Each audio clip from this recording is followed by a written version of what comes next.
represent Walter McGlocklin today. Walter McGlocklin can be summed up in one simple sentence.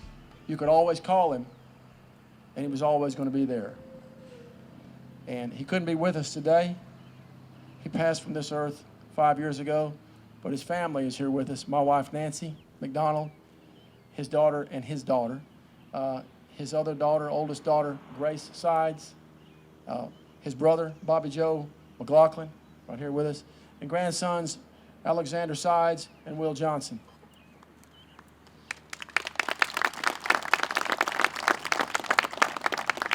In this world of give and take, there aren't enough willing to give what it takes.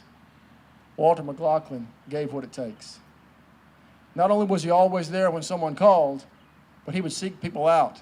He was well known in the community as the guy that you could call on if the school was doing a tractor pull and needed a lighting put up, if a church was doing some kind of event, if widows, if older people, anybody who needed help, Walter McGlocklin was always there.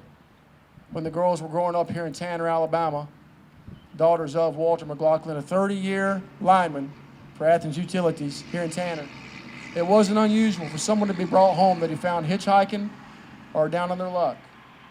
If he had the heart of one thing, it was helping other people get to a better life and a better place. The great theologian John Calhoun of the Protestant Reformation once said the gospel of Jesus Christ can be summed up in one word, and that is others. Walter McGlocklin was all about others.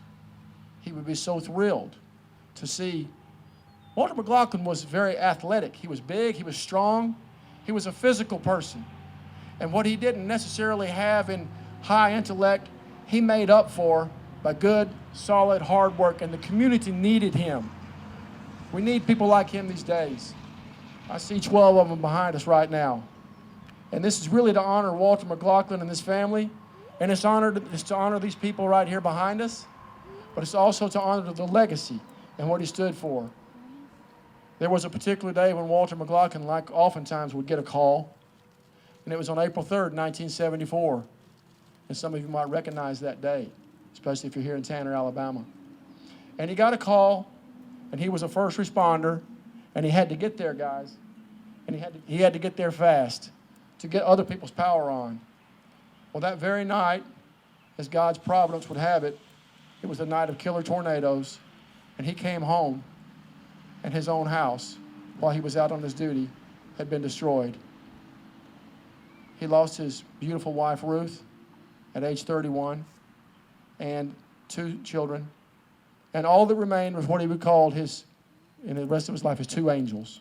One is my wife, Nancy, and the other is here with her, Grace. One never knows why a great man like Walter McGlocklin experienced such loss in his life. But in that loss, he was determined all the more. I'm sure he had pain, sorrow, and anguish through his life over such a terrible loss. You never forget anything like that.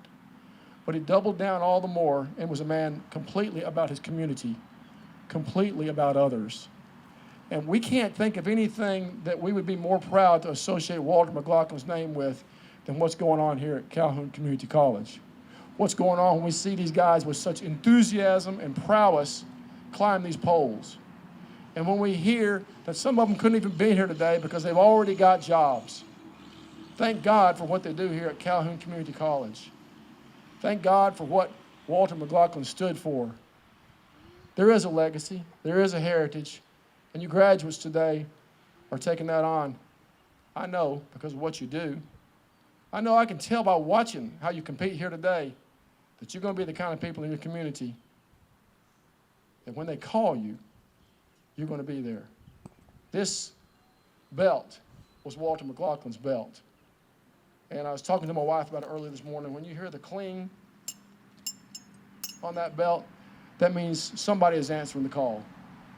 And when that call is answered, sometimes life and death is at stake. You don't know whose it's going to be, and you know why? It doesn't matter whose life it is, because you guys have signed up for the call. God bless you. We are so proud to be here in the name of Walter McGlocklin. And though he couldn't be here today, you know what? Guess what?